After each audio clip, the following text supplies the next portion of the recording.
नमस्कार, मैं Shashi Singh. SB education में आपका स्वागत है।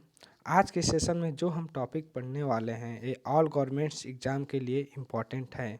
चलिए देखते हैं आज के सेशन में भारत के प्रमुख बंदरगाह। भारत के प्रमुख बंदरगाह। भारत में प्राचीन काल से ही पड़ोसी राज्यों के साथ व्यापार किया जाता रहा है। यह व्यापार जलमार्ग और स्थल मार्ग के माध्यम से किया जाता था।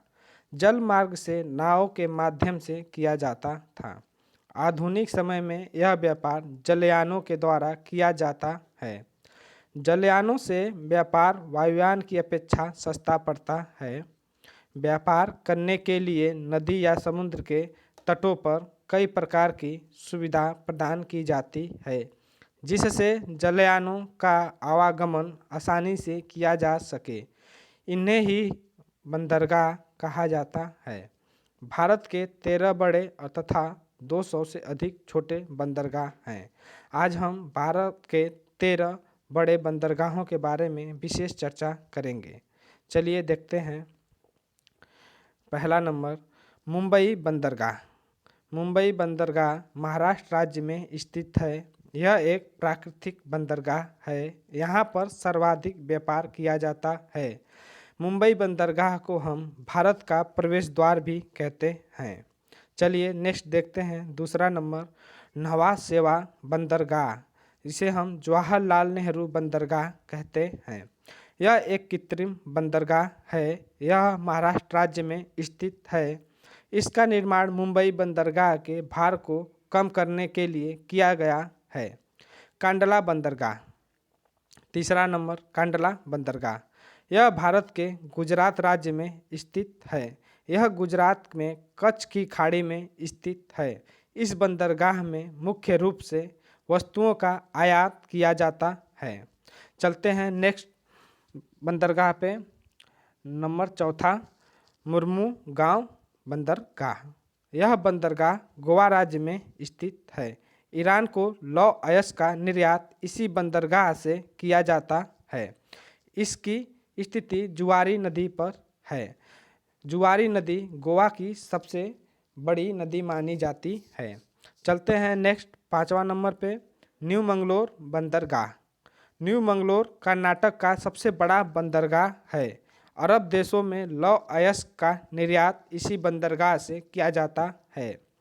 चलते हैं नेक्स्ट छठवां, कोलकाता हल्दिया बंदरगाह। कोलकाता पश्चिम बंगाल में हुगली नदी के तट पर स्थित है। इसका सहायक बंदरगाह हल्दिया है, जो कि समुद्र तट पर स्थित है।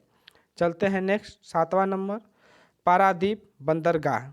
भारत के झारखंड और उड़ीसा राज्य का लौह अयस्क जापान को इसी बंदरगाह से निर्यात किया जाता है। पारादीप बंदरगाह उड़ीसा राज्य में स्थित है। चलते हैं नेक्स्ट आठवें नंबर पे, विशाखापट्टनम बंदरगाह। विशाखापट्टनम बंदरगाह आंध्र प्रदेश में स्थित है। यह प्राकृतिक बंदरगाह है। यहाँ पर डॉल्फिन नोज नामक एक पहाड़ी है, जिसके कारण समुद्र की तेज लहरें जलयानों से नहीं टकरा पाती हैं। चलते हैं नेक्स्ट नौवां नंबर, एन्नोर बंदरगाह। एन्नोर बंदरगाह भारत के तमिलनाडु राज्य में स्थित है। इसका निर्माण चेन्नई बंदरगाह का भार कम करने के लिए किया गया है। यह देश का पहला कंप्यूटराइज बंदरगाह है। एग्जाम में पूछे गए सवाल होते हैं, देश का पहला कंप्यूटराइज बंदरगाह कौन सा है, तो वहाँ हमारा सही ऑप्शन होगा एन्नोर बंदरगाह। चलिए नेक्स्ट देखते हैं। 10वां नंबर, चेन्नई बंदरगाह। यह देश का सबसे पुराना कृत्रिम बंदरगाह है। चेन्नई बंदरगाह तमिलनाडु राज्य में स्थित है। एग्जाम में पूछे गए सवाल, देश का सबसे पुराना कृत्रिम बंदरगाह कौन सा है, तो ऑप्शन हमारा सही होगा चेन्नई बंदरगाह। चलते हैं नेक्स्ट 11वां नंबर पे, तूतीकोरिन बंदरगाह। तूतीकोरिन बंदरगाह तमिलनाडु राज्य में स्थित है। यहाँ पर समुद्र तट कम गहरा है, इसलिए जलयान 5 किलोमीटर दूर ही रोक दिए जाते हैं। चलते हैं नेक्स्ट पे 12वां नंबर पे, कोच्चिन बंदरगाह। कोच्चिन बंदरगाह भारतीय राज्य केरल के एर्नाकुलम जिले में स्थित है। यह एक प्राकृतिक बंदरगाह है। चलते हैं नेक्स्ट, नंबर 13वां, पोर्ट ब्लेयर बंदरगाह। पोर्ट ब्लेयर बंदरगाह पोर्ट ब्लेयर बंदरगाह केंद्र शासित प्रदेश अंडमान और निकोबार द्वीप समूह पर स्थित है। यह भारत का 13वां प्रमुख बंदरगाह है। इस तरह हम आज 13 बंदरगाहों को प्रमुख रूप से विस्तृत चर्चा किए हैं। Thank you for watching video. Like share and subscribe.